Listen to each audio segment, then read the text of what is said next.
Salut tout le monde. Bon, je fais cette petite vidéo vite fait, hein. Je vais expliquer d'abord ça, parce que ça vaut le détour.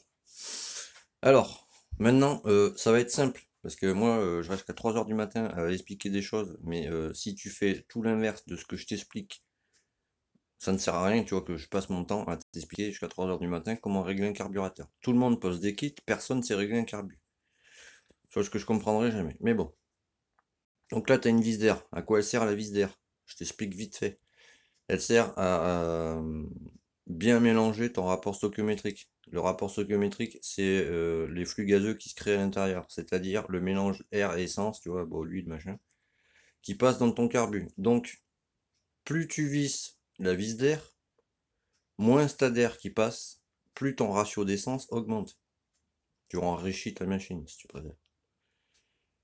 Et plus tu dévisses la vis d'air, plus tu as d'air qui passe, et donc plus ton ratio d'essence baisse. Tu appauvris ta machine.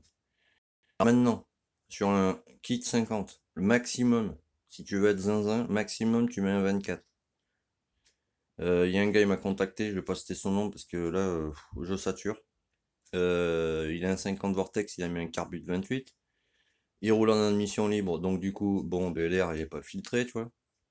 Donc du coup, l'environnement, c'est comme si ça servait de boîte à air, si tu veux, sauf que c'est pas filtré. Donc gros apport d'air. Et la vis d'air dévissée de 4 tours. Donc, qu'est-ce que ça fait au carbu? Ça l'appauvrit à mort. Donc lui, il a un gicleur 135, il comprend pas pourquoi la machine ne marche pas. Ah bah c'est normal. Déjà, tu mettrais un cornet, tu vois.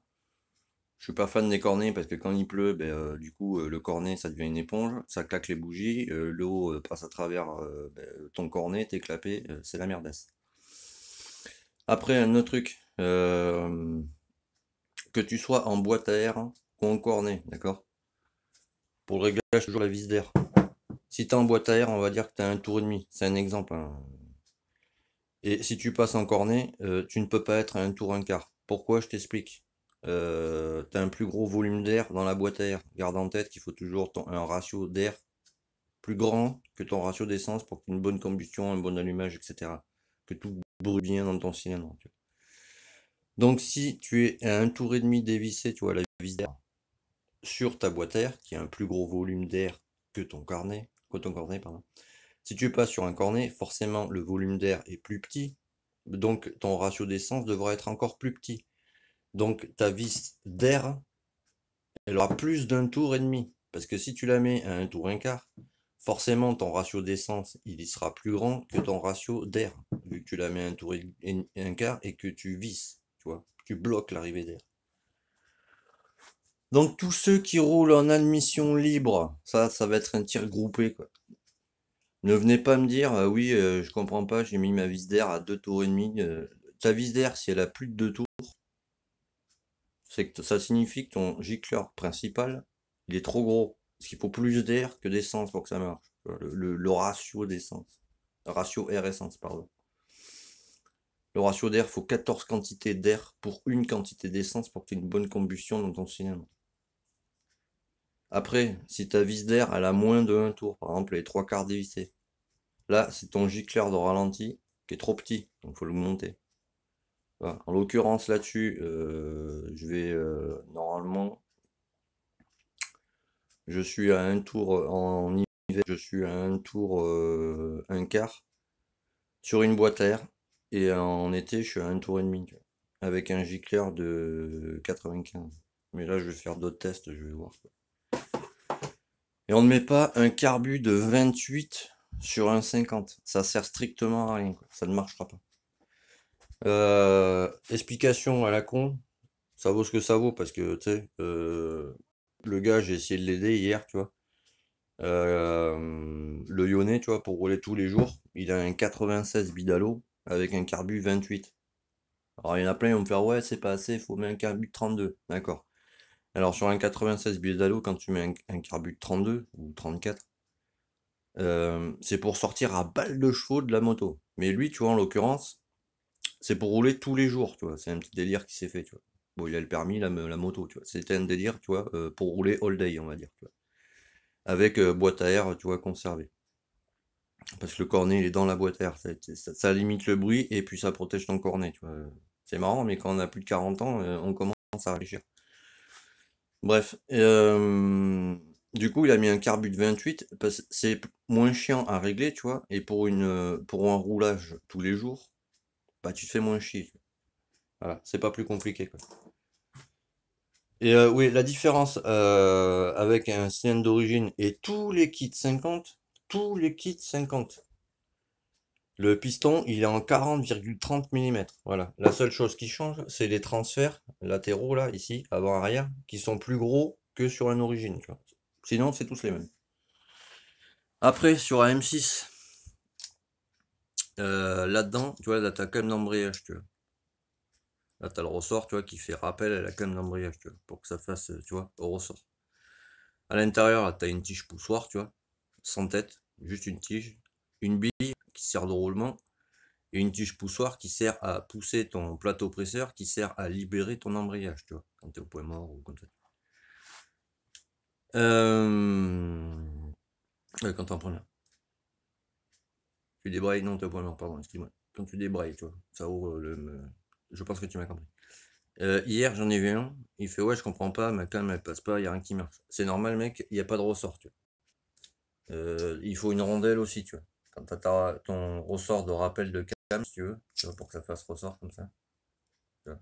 Si je le mets là, par exemple, comment je pourrais te montrer? Je le mets comme ça, je lâche, bam, ça revient. Tu vois ce que je veux dire? Et il faut impérativement une rondelle en dessous. Pourquoi? Si tu mets pas de rondelle sous ton ressort il va bouffer ton joint spila et la prise d'air, etc. C'est la merdasse, la poussière rentre, ça bousille tout. Donc voilà, c'est pas plus compliqué, quoi. Ensuite, un autre truc, quand tu mets ta canne d'embrayage, surtout sur un M6, tu désenclenches ton câble, tu vois. Ici, tu vas avoir deux écrous, tu vois. Tu as le câble d'embrayage qui passe, et il est pris, on va dire avec un guide, tu vois, sur la pipe d'embrayage. Sur la pipe d'admission, pardon. Je m'excuse parce que les questions à la con le matin, là. Voilà, quoi. Donc tu as un écrou extérieur et un contre-écrou intérieur. Donc pour régler ton embrayage, à ta poignée, tu vois, d'embrayage, il faut que la vis, elle plaque contre la poignée, tu vois. Donc il faut que tu la visses à fond. Ensuite, tu désengages ton câble ici, tu vois, pour déjà régler la cam, tu vois.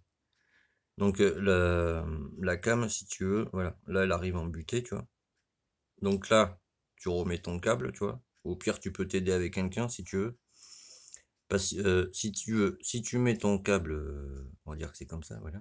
Tu vois, tu as le câble qui passe là, bam, et là il y a l'écrou et le contre-écrou, tu vois. On ne règle jamais un embrayage à la poignée, tu vois.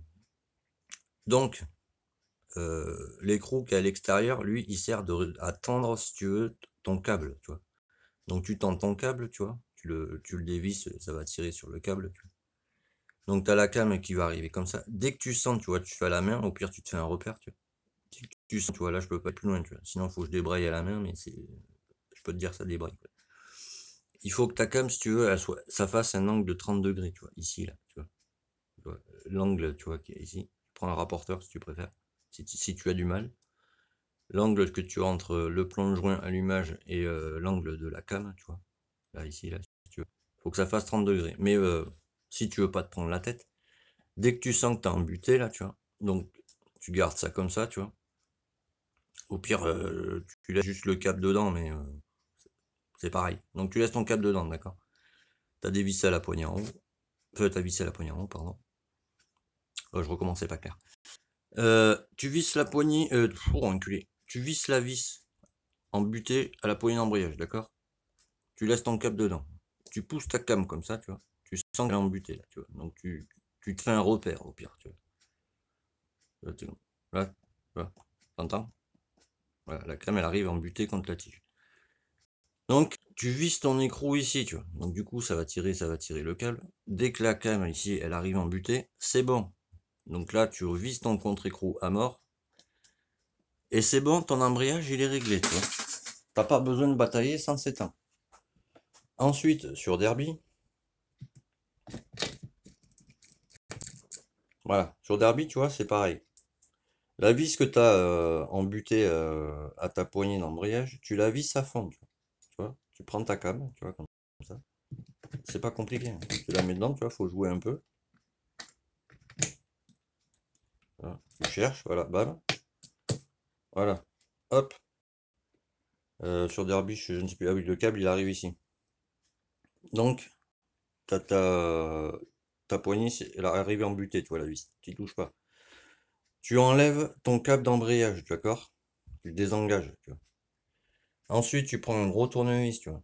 Il faut que la vis ici, la came d'embrayage qui descend de ton carter, tu vois, soit parallèle avec ton plan de joint ici, tu vois. Tu vois? Tu vois?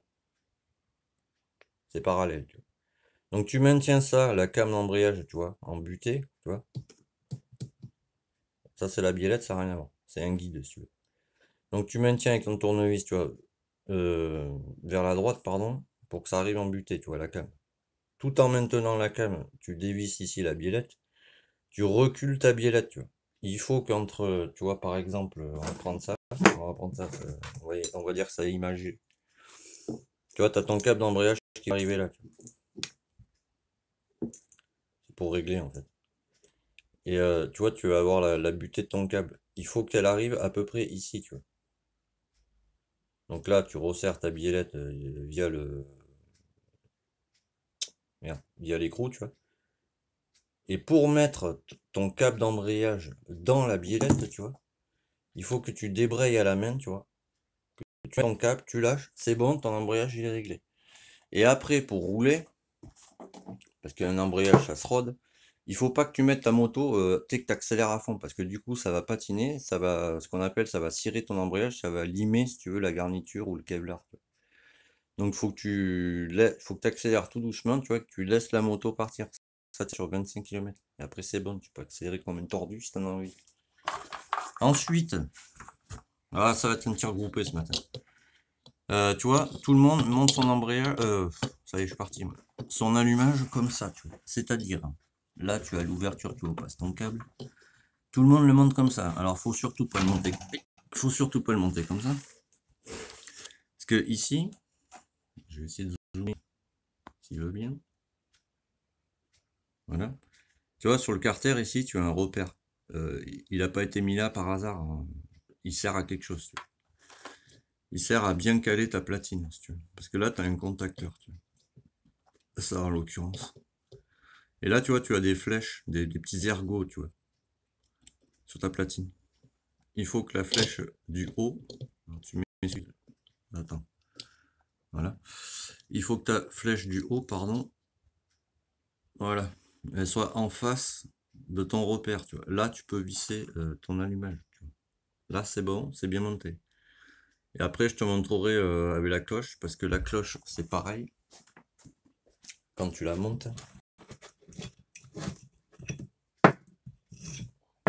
je vais dézoomer là pour le coup. Ta cloche, ouais, voilà, celle-là. C'est où déjà, voilà. Tu vois, tu as la cloche qui est foutue comme ça, tu vois.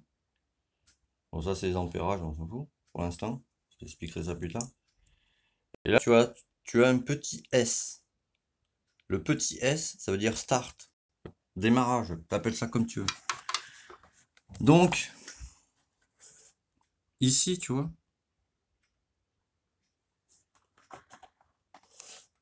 Faut qu'il fasse le zoom.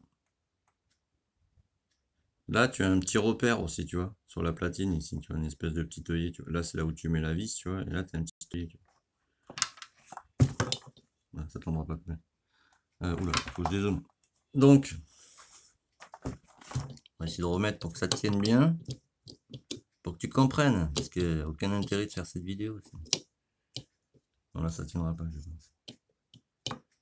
Donc, on va faire ça à plat. On va dézoomer. Voilà. Donc,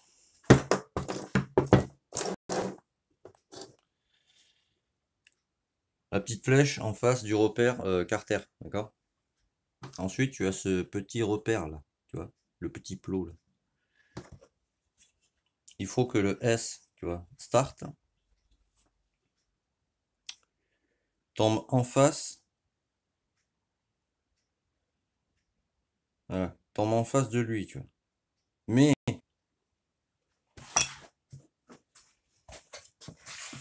c'est ce qu'on appelle un calage usine de l'allumage, n'est-ce pas? Parce que arrivé à un moment donné... Attends, je vais mettre une pause, je vais me caler ça. Heureux, on va y arriver. Donc je disais,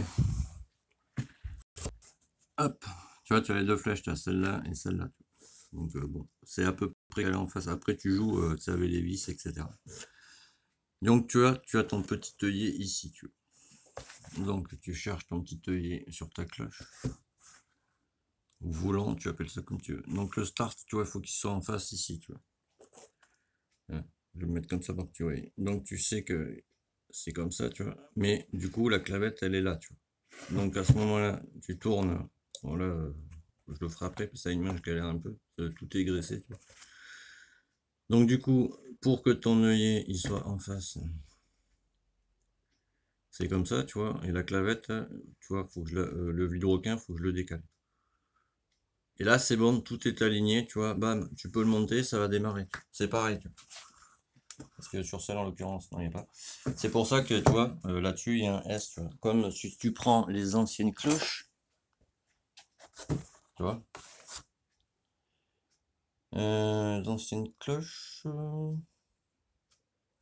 ne sais plus où il est. Ouais, voilà. Tu vois, tu as ce repère ici, tu vois. Et là, c'est pareil. C'est le repère start, si tu veux. C'est pour ça que ça a été fait comme ça. Donc là, c'est pareil. Ça, tu le cales, tu vois.